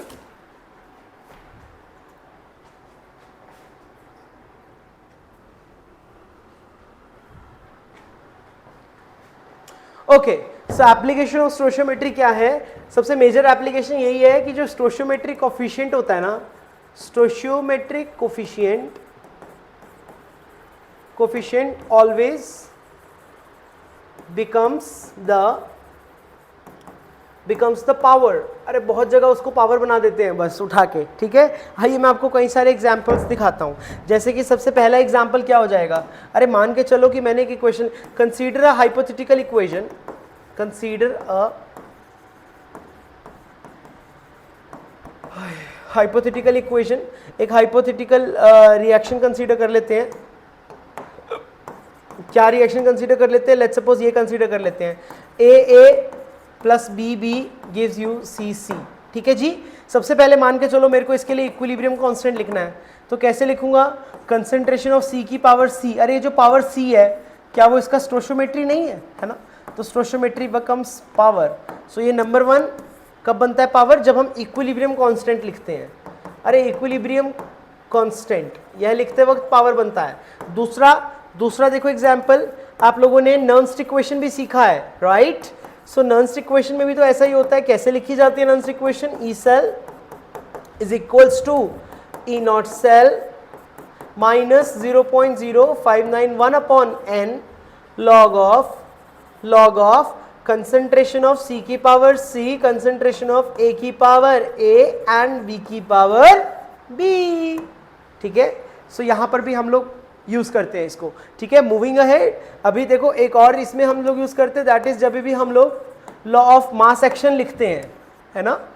जब भी कभी हम लोग लॉ ऑफ मास एक्शन लिखते हैं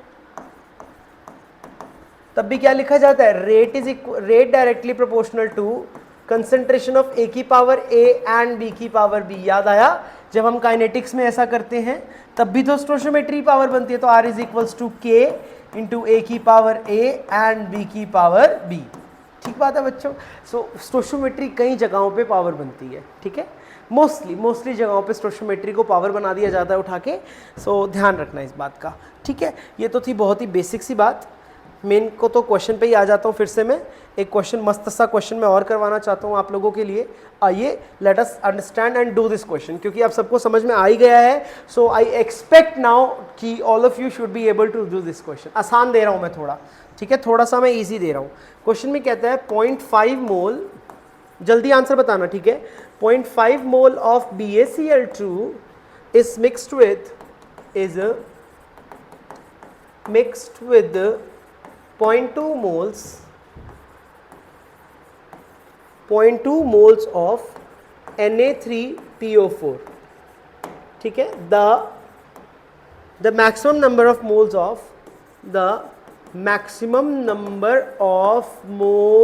of बेरियम फॉस्फेट यानी कि Ba3PO4 whole twice barium phosphate that can be formed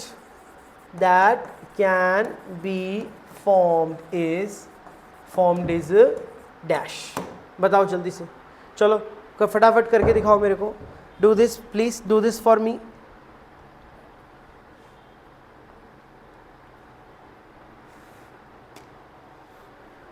please do it.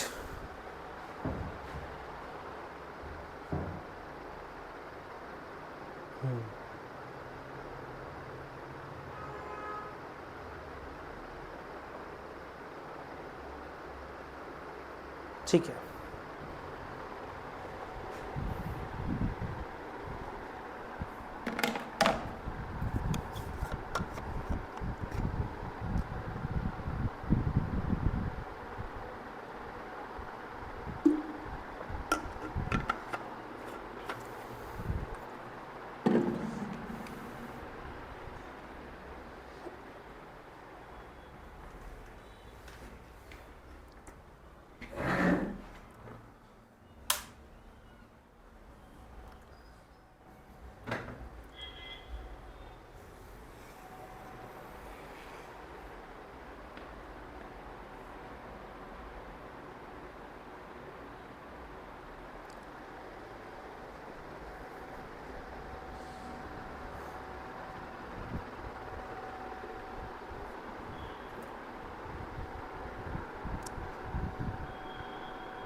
Okay, answers भी आ गए यहाँ तो आप लोगों के बहुत सारे। ओ माय गॉड, इतने सारे आंसर्स। खुशी राणा .1, विकास .1, नरूटो .1, अनन्या .1, बसंत के .1, कोनिका .1, अनन्या .1, बसंत 29.2, वाह भाई वाह लड़के। कोनिका .2, संजय GM .4, गायत्री .4। सब भयंकर बच्चे हो ना तुम लोग। चलो सबसे पहला काम क्या है, इक्वेशन लिखेंगे। आओ लिखें। सो अब यहाँ पे इक्वेशन कैसे लिखी जाएगी। रिएक्ट कौन कौन कर रहा है, BaCl2 है जो कि रिएक्ट कर रहा है किसके संग, इसके संग Na3PO4 के संग, जिससे बन क्या रहा है, बन रहा है Ba3PO4 whole twice plus, obviously बात है बाकी चीज क्या बनेगी, NaCl बनेगा। बैलेंस करो, यहाँ बेरियम 3 है तो यहाँ पर भी 3 लग जाएगा। आया समझ के, नहीं आया। अब Cl कितने हो गए, यहाँ पे 6 हो गए, तो यहाँ पर भी 6 लगाना पड़ेगा। ठीक है, चेक कीजिए क्या ये इक्वेशन बैलेंस्ड होगा, नहीं अभी भी नहीं हुई, यहाँ पे 2 लगाना पड़ेगा। ठीक है, अब चेक करो क्या ये बैलेंस्ड है। प्लीज चेक बच्चों, क्या ये इक्वेशन बैलेंस्ड है कि नहीं है। हाँ जी भाई, ये इक्वेशन बैलेंस्ड है। अब यहाँ पर देखो सबके मोल्स दिए हैं हमको। BaC इसके कितने मोल्स दे रखे हैं आज, 0.5 दिए हुए हैं। इसके कितने दिए हैं आज, 0.2 दिए हैं। इसके पूछे हैं, सही है। सबसे पहला काम होता है LR निकालना। चलिए LR निकालते हैं, LR निकाल के ही ज्यादा ज्ञान आएगा चीजों का। अब LR निकालने चले तो इसको कैसे करूंगा मैं, this is 0.5 divide by 3, this is 0.2 divide by 2, तो ये कितना आ जाएगा 0.16, ये आ जाएगा 0.10। ठीक है, एक सेकंड प्लीज होल्ड करें।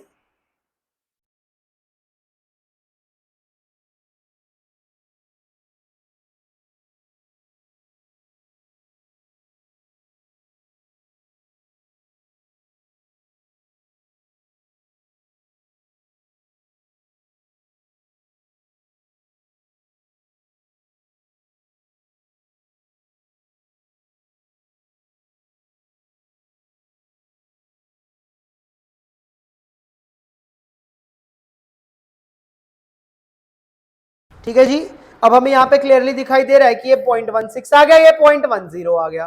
तो कॉमन सेंस की बात है ना कि छोटा कौन आ रहा है। इस कैलकुलेशन को यूज मत करने लग जाना, मैं 10 बार कह चुका हूं तुमको। इसमें छोटा कौन आ गया, ये छोटा आ गया। तो यानी कि इससे क्या क्लियर हुआ कि Na3PO4 is my LR, is my LR, ये मेरा LR है। तो बस इसी के रिस्पेक्ट में यूनिटरी मेथड चिपका दो। अब आपने देखा कि 2 टाइम्स ऑफ Na3PO4 जब हम लेते हैं तो उससे एक टाइम Ba3PO4 होल ट्वाइस बनता है। सही है, अरे इसके 2 से इसका 1 बनता है।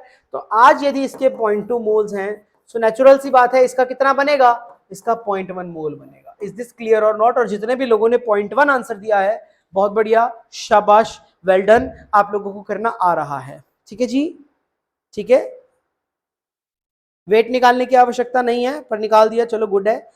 जो संजय GM का और गायत्री का, जिनका आंसर 0.1 के अलावा कुछ और आ रहा है वह गड़बड़ है। ठीक है जी, प्लीज सही कीजिए और क्वेश्चंस को ढंग से अटेम्प्ट कीजिए। एक क्वेश्चन और करवाऊंगा मैं, ठीक है, इस तरीके का क्वेश्चन नहीं करवाया मैंने, ये फर्स्ट टाइम वाला है। कहते हैं 0.54 ग्राम्स ऑफ मेटल एक्स, एक मेटल एक्स है उसका 0.54 grams yield 1.020 grams of its oxide। ठीक है जी, और ऑक्साइड क्या बन रही है हमारी, X2O3, ये तो श्योर है।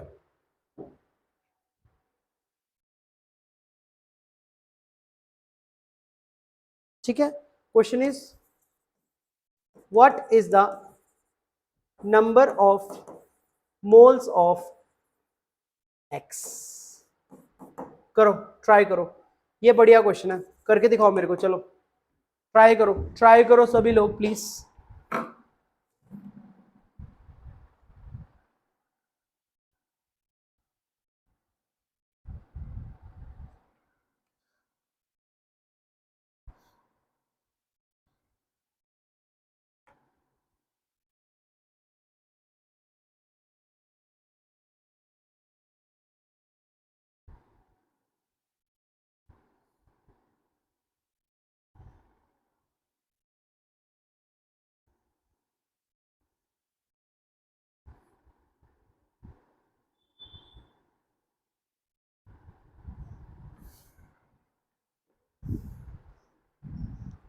करके दिखाओ, चलो कितने मोल्स बन रहे हैं, हरी आप।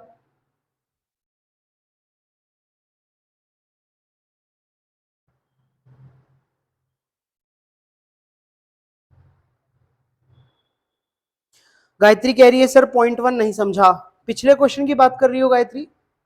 देखो पिछले क्वेश्चन में .1 कैसे आया बेटा,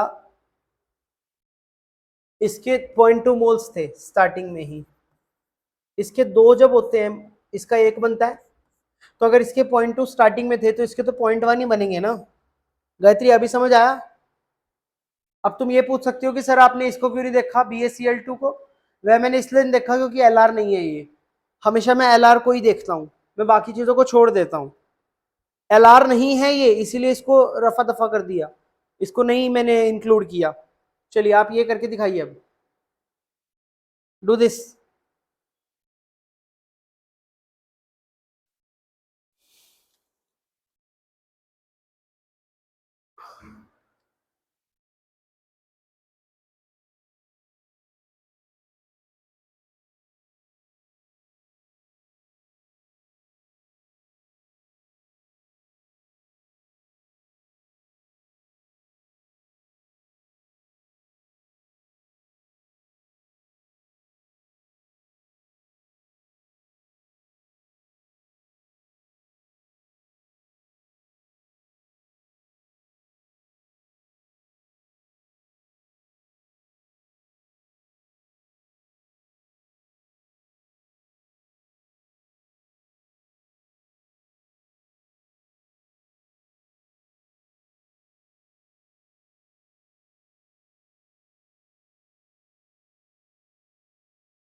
ओके यहाँ पे आंसर्स आ गए हैं आप लोगों के। वैशाली का आंसर आया 0.02, विकास 0.02, कोनिका 0.02, निकिता, खुशी, आप लोग का आंसर गलत है, because the correct answer is 0.02।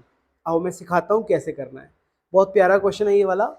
आओ देखो कैसे करते हैं इसको। क्वेश्चन में क्या डिमांड करता है हमसे? क्वेश्चन में कहता है कि 0.54 grams of metal X yield 1.02 grams of its oxide X2O3. What is the number of moles of X? तो पहले तो इक्वेशन लिखेंगे। सो हमारी chemical equation is something like this, X plus O2 gives you X2O3। सही है। सबसे पहले इसको बैलेंस कैसे करूंगा, यहाँ पे 2 लगा दूं, अरे यहाँ 2 लग जाएगा है ना।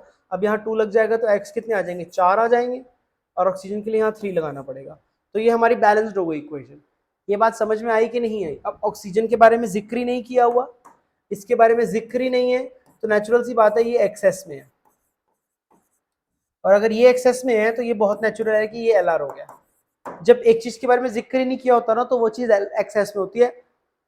मान के चलो कभी गलत नहीं होगा, हमेशा सही सही रास्ते पे ही चलोगे तुम फिर, ठीक है। अब ये Lr है, तो अब इससे मैंने देखा कि 4x की मदद से 2 टाइम्स ऑफ X2O3 मिल रहा है। बोलो बच्चों हाँ या ना। 4x की मदद से ये मिल रहा है मेरे को, सही है। तो नेचुरल सी बात है कि 1x की मदद से क्या मिलेगा, 1x की मदद से मिलेगा हाफ ऑफ X2O3। इस कैलकुलेशन का संभाल के रखो, ध्यान रखो। आओ अब क्वेश्चन को और हम लोग देखते हैं किस तरीके से डील करते हैं। अब देखो बच्चों, अब हमें क्या दे रखा है, यहाँ पे हमें इसका वो दे रखा है, मोलर मास दे रखा है, ठीक है जी, सॉरी गिवन मास दिया हुआ है। तो मैं एक काम करता हूँ, मैं यहाँ से मोल्स ऑफ एक्स निकाल लूँ सबसे पहले। सो मोल्स ऑफ एक्स कितने आ जाएंगे, that is 0.54 divided bye x. इसका मोलर मास एक्स मान लूँ? अरे बोल दो भाई, सही बात है, अरे हाँ या ना, ठीक है। जब इसके 1 मोल होते हैं, इसके कितने मोल होते हैं, 1 मोल, तो इसके हाफ मोल बनेंगे। तो अगर आज इसके मोल्स हैं इतने, तो यानी कि मोल्स ऑफ X2O3 प्रोड्यूस्ड, जो X2O3 के मोल्स प्रोड्यूस होंगे वह कितने हो जाएंगे, that is equals to 0.54 divided by 2x। अरे हाफ हो जाएंगे, है ना? अरे बोल दो भाई हाँ कि ना। बस अब कुछ भी नहीं करना, इसको उठा के इक्वेट कर देंगे इसके रियल मोल्स। अब रियल मोल्स कैसे निकालते हैं, given mass upon molar mass. इसका गिवन मास कितना दिया हुआ है, 1.02। अब X2O3 का मोलर मास लेना पड़ेगा, है ना? तो X2O3 का मोलर मास कितना हो जाएगा, 2x प्लस 2x, क्यों, क्योंकि x का तो x होता है, तो 2x प्लस 48। क्या यहां तक कहानी समझ में आई कि नहीं आई? बोलो प्यारे बच्चों, क्या ये क्लियर हुआ कि नहीं हुआ? अब कुछ भी नहीं करना, ये इक्वेशन बन गई है, बस इसको सॉल्व करना हमारा इरादा है। अब इसको सॉल्व में कैसे करूंगा, क्रॉस मल्टीप्लाई कर लेता हूँ, इसको इस आपस में क्रॉस मल्टीप्लाई कर लेता हूँ। तो मुझे क्या मिल जाएगा, I will get 0.54 into 2x plus 48 is equals to 2x into 1.02। यहां तक बात समझ में आई कि नहीं आई? चलिए, अब कुछ भी नहीं है, अब यहां से आप x की वैल्यू निकाल लीजिए। जब आप इसको सॉल्व करने चलेंगे तो आपको रियलाइज होगा कि x का वैल्यू यहाँ पर 27 आ जाएगा। 27 मतलब वही इसका मोलर मास आ गया, तो बस खत्म हो गया क्वेश्चन। यदि अब ये 27 आ गया तो बस अब तो क्वेश्चन में कुछ जान ही नहीं बची, यानी कि moles of x will be equals to given mass यानी कि 0.54 डिवाइड बाय उसका मोलर मास 27 यानी कि 0.02 मोल्स। बोलो प्यारे बच्चों, क्या ये बात समझ में आई कि नहीं आई? इज इट क्लियर और नॉट क्लियर? सिंपल सा क्वेश्चन था, आई होप आपको सभी को समझ में आ गया होगा, ठीक है।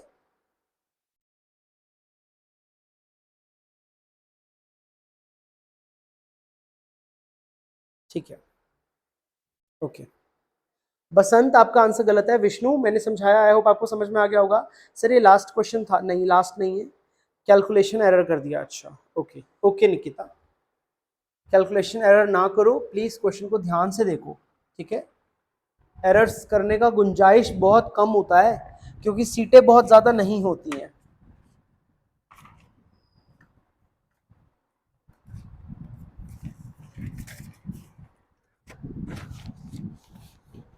ठीक है जी, you can't really afford the error, ठीक है ना। बहुत कम सीट्स हैं, बहुत हाई कंपटीशन रहता है, सो आप लोग एरर अफोर्ड नहीं कर सकते हैं। इस बार जैम 2024 कितने बच्चों ने दिया है, अटेम्प्ट कितने बच्चों ने पेपर दिया है, बताएंगे आप मुझे एक बार जरा। How many students have appeared for jam 2024? Sir please repeat last part. Okay, मैं रिपीट कर देता हूँ बसंत बेटा। देखो बहुत इजी क्वेश्चन था ये, कुछ भी नहीं है, बट आप चाहते हो रिपीट तो मैं रिपीट कर देता हूँ।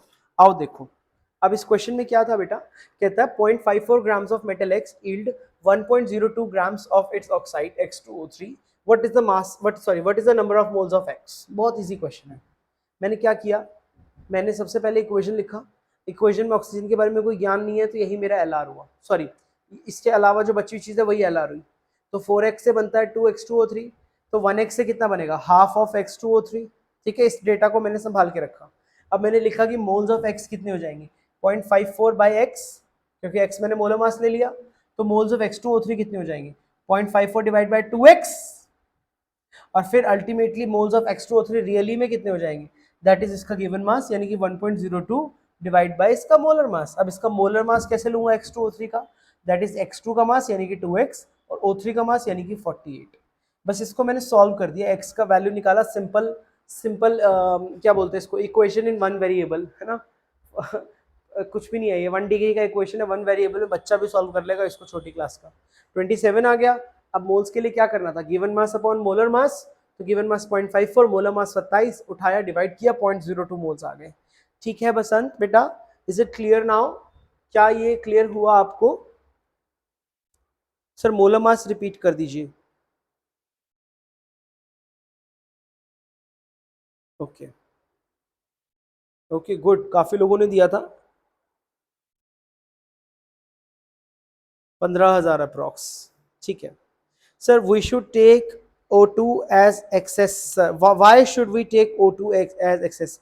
संजय जी एम, बेटा जब भी कोई चीज आपको दिया नहीं होता है ना, तो जब भी हम चीज़ों की ऑक्साइड्स बनाते हैं ना, तो ऑक्सीजन हमेशा एक्सेस में लेते हैं, या कंबशन करते हैं या ऑक्साइड बनाते हैं, तो ज़्यादातर मेजॉरिटी ऑफ द केसेस में oxygen is taken as an excess. Okay, हमेशा ही होता है। और मोर ओवर तुम्हें मालूम नहीं है ना ऑक्सीजन के बारे में कि कितना है, तो जब भी किसी चीज़ के बारे में मालूम नहीं है कितना है, तो will take it as excess. ठीक है, ये ग्राउंड रूल है, आप इसको भूलेंगे नहीं प्लीज। ठीक है बच्चों, ओके ठीक है। I hope now it is clear. हाँ जी, ठीक है, क्लियर।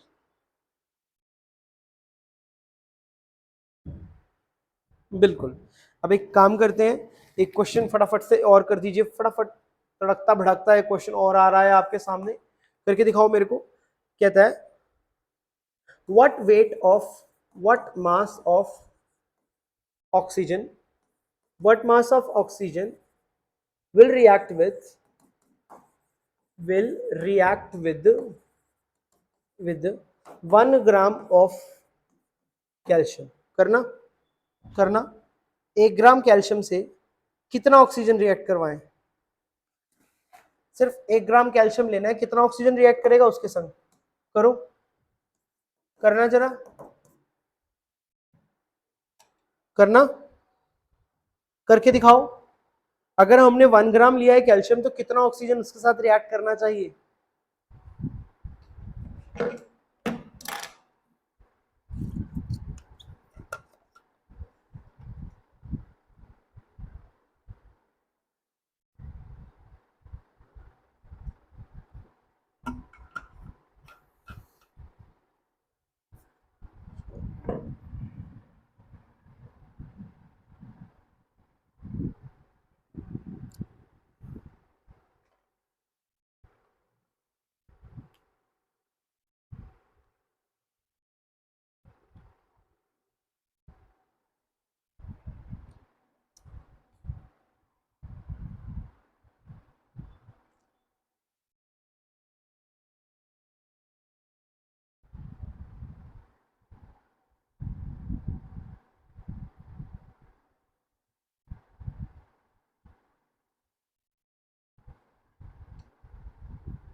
ओके, यहाँ पे अर्जुन का आंसर भी आ गया है। Arjun is saying 0.4 grams.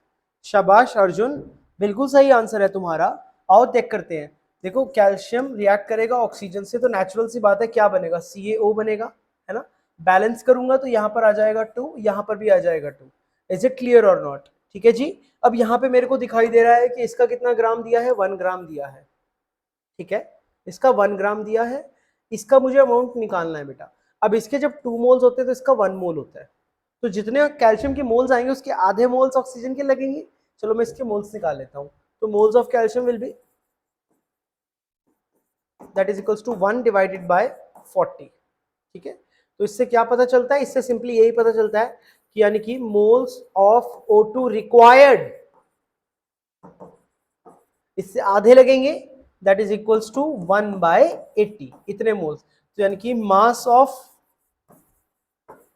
O2 required, तो O2 का मास कितना चाहिए रहेगा? That is equals to 1/80 into 32।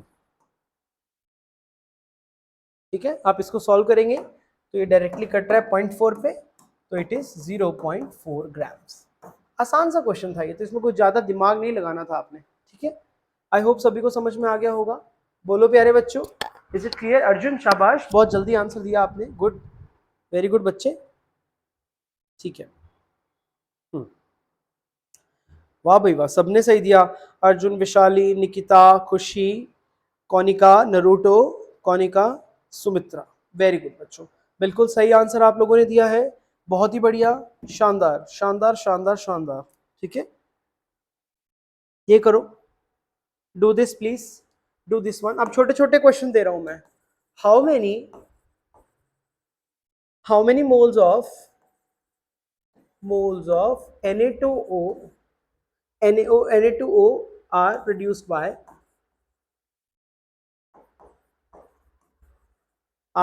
by 5 moles of Na। 5 moles of Na। बताओ आंसर, बोलो आंसर, बोलो आंसर, बोलो।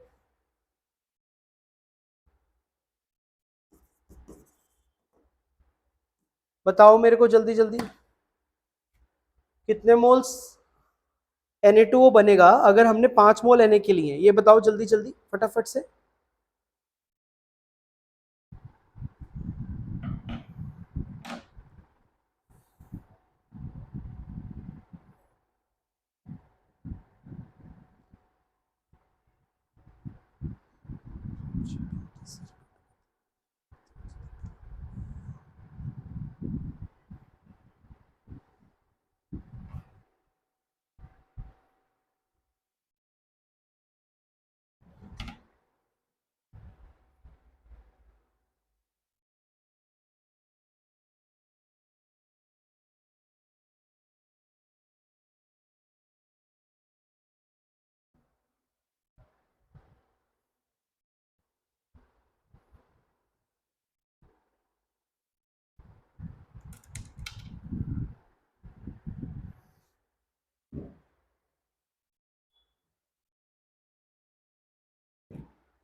वेरी गुड, यहाँ पे आंसर भी दे दिया है हमें खुशी राणा ने और सुमित्रा ने। शाबाश बच्चों, 2.5 मोल।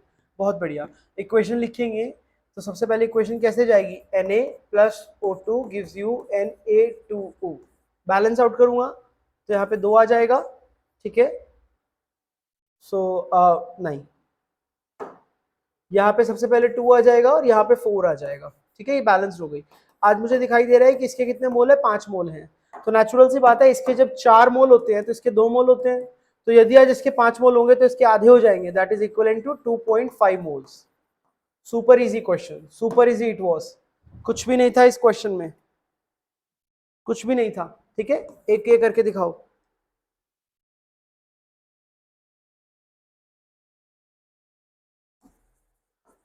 What is the minimum quantity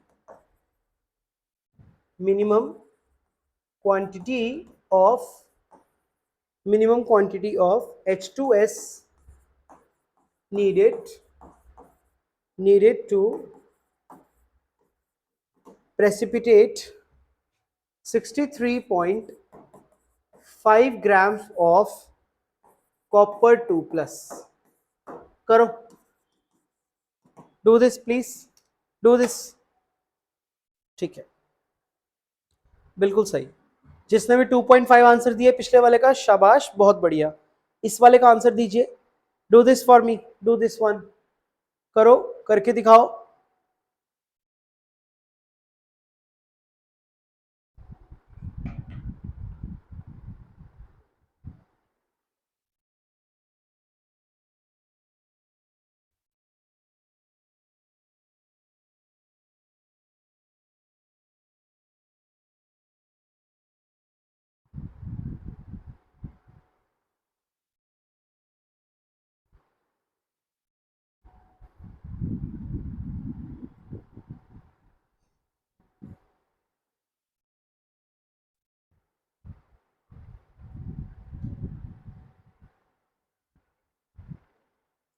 do this please.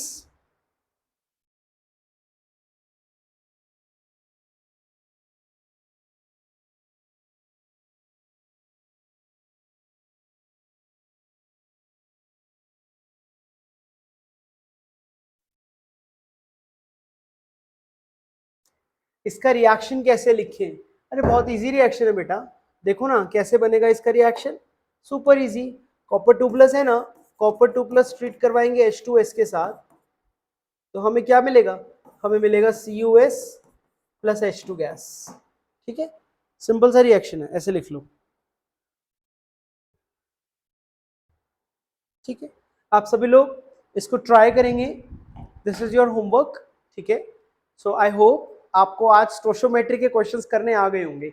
आज का मेरा क्लास का मेन गोल यही था कि मैं आपको स्टोशियोमेट्री के क्वेश्चंस करवा दूं, क्योंकि जैम 2023 में ही नहीं, जैम 2021 में, 20 में, 18 में, 17 में और उससे पहले तो हर एक में स्टोशियोमेट्री से एक क्वेश्चन आया ही हुआ है और आता ही है। ठीक है जी, सो आप लोग प्लीज इस टॉपिक को इग्नोर नहीं करो। ठीक है, it is one of the most important topic sociometry का।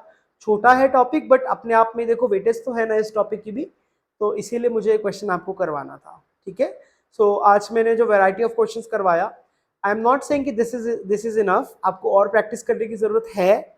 आप लोग एनावस्थी उठाइए और उसकी ढेर सारी प्रैक्टिस कीजिए और आपके डाउट सेशन में पूछिए।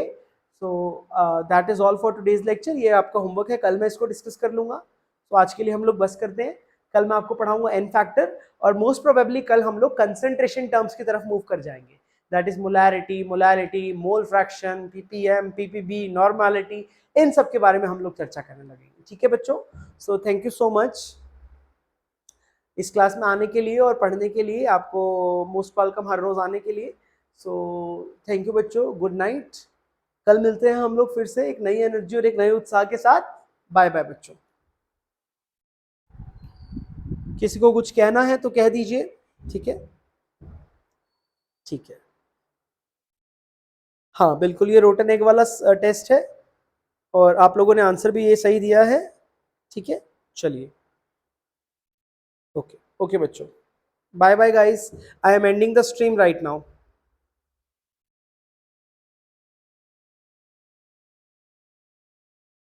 जितने भी लोगों ने आंसर दिया है, मुझे कुछ लोगों ने आंसर यहाँ पर दे दिया है, that is 34 grams, that is absolutely correct, good.